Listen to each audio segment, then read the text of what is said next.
welcome to game number 4 of World Chess Championship 2024. You probably watched all the recaps from Levi, from Hikaru. Let me walk you from my thoughts. I think it was a very precise game by both players. 98.9 accuracy from white, 98.7 from black. And in the first game, where white pieces didn't play e4, we saw Italian game on the board. And now Dean plays knight f3. So his position after the press conference was that he wanted to surprise his opponent by playing something that probably Gukesh wouldn't expect, and that's exactly what happened. Because knight f3, then he plays e3 and then b3, and guess what he played? Alright, let's say bishop e2, h6, and now of course you already know what happened in the game. But the following move, I mean, you know, most of the time what people would play, they would just play bishop b2. They would never think of bishop a3, which is the fast move. The problem with bishop a3 is that white are actually saying, now you can't move your e pawn because I'll take on f8 and make sure you won't castle short side. But still, I mean, computer says e6 is not a bad move because king f8, and you know, there's potentially, you know, artificial castle that can be completed to maybe g6, king g7. I mean, black are quite safe. So Gukesh plays knight d7. He maybe wants to go e6 and then bishop f8, knight f8.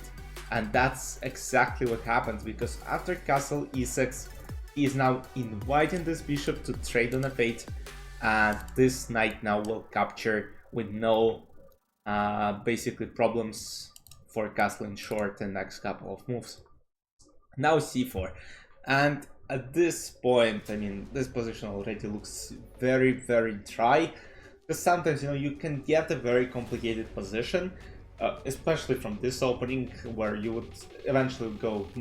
That's why I kind of, you know, bishop a3, bishop a8. Yeah, you can play more complicated. You can play bishop b2 and then c4, d4, knight b2, knight d5, f4, and try to come up with something. But after basically trading your only active bishop, I would say, now, I mean, black barely have any problems, even though computer's saying, alright, white still have small edge, and I agree with it, but it's no significant advantage for white pieces.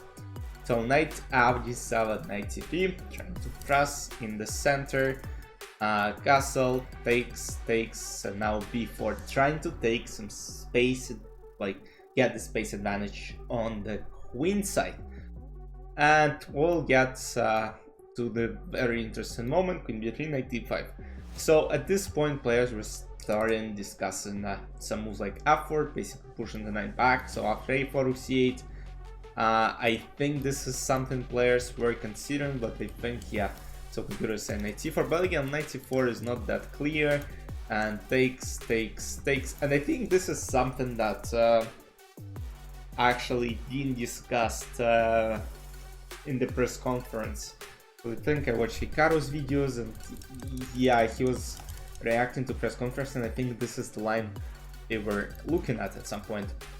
But yeah, again, nothing significant happened. A5 trying to get the space advantage, but again, guys, we witnessed, I mean, nothing special from white pieces. Like, you know, a lot of people are upset. Dean is saying I'm trying to be safe with white pieces, but the problem, I mean, Hikaru mentioned that, like, you're playing with white pieces, you're trying to be solid with black, but with white pieces you gotta go all in. Not all in, again, it's like you still gotta be solid, but you push for a win with white pieces.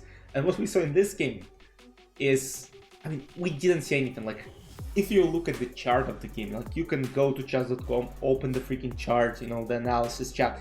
It's like at 0,000 mark for the whole game, which is insane. Like, you know, try to go for an advantage. I mean, you know, now Gukesh has white pieces tomorrow, and guys, I'm telling you, this will be a very important game.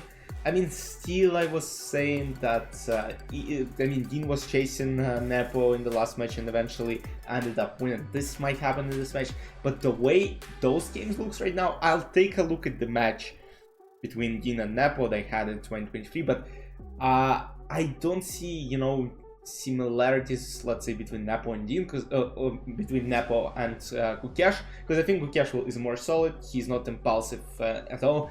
He will, when he will get a chance, he'll probably use it, unlike Nepo. So very interesting matchup. But in this game, I mean, very boring stuff. We got into the following position where there are barely any chances for either side to win. So I think Gukesh was quite fine with that, because he was black pieces. It's game number 4, the first one after the rest day. He still has this good mood after winning the 3rd game. But yeah, I mean, this now is quite boring to spectate. And at this point Gukesh went at f5, and I was like, f5? And commentators were discussing during the live stream that let's say Anand Vishe would play this the most, probably the most efficient way. He will play G6, hiding into to G7, because you can't spoil the position. But F5 is a move which, kind of weakens your king. I mean, still nothing crazy, but G6 is the move I would personally play. Just play king G7 and, probably safely make a draw. The idea maybe what he was afraid of is move e4 and potentially taken on c5. But I would say, guys, that, I mean, it doesn't really matter. You play takes and play this. I mean, here players should just wait till move 40 and agree to a draw. I mean, there is no way to win this one. You can even give me this position against Magnus, I will draw it. So, but f5, king g2, queen c4, like, we didn't see anything crazy. And on move 42, players agreed to a draw. And guys, the score is now 2-2 after 4 games. I still, like, people ask me during the live stream, like, who will win? Guys, to be honest, anyone can win this match. Of course, Gukesh is a favorite, and I talk about it every single day. Everyone is talking about it, and I think nobody expects Dean to win, unless they're Dean fans. But the whole world thinks Gukesh is gonna win, and this will be a great underdog story if Dean wins the 2nd match in a row, and it really might help his confidence, boost his confidence. But so far, I mean, he's definitely not using his best chances in this match. There is definitely nothing interesting going on. I don't know what to say. It's like, yeah, they're playing solid, but there are not too many interesting games. Like, when we saw Magnus play, he would usually try to create some chances, and that's what he was saying. Sometimes, usually in the World Chess Championship match, people have, because it's a great status here. It's considered the best, basically, chess tournament, right? And here you have to place the solid way. You have to create chances for yourself. And Magnus was mentioning that it's not the case here, because players are blundering. And, as a former participant, he was saying that, it's very, bad to see that people are getting chances so easily. So yeah, that's a take of the best chess player on the planet, and he's probably right, because we expect the best quality chess, but of course spectators wanna, some decisive results, and it's clear, especially Indian fans. So yeah, guys, we'll be back with game number 4 tomorrow. No, game number 5, 2-2 after 4 games in this match. So stay tuned. Let me know in the comments who are supporting. I'll see you in the recap tomorrow after the game. Bye bye.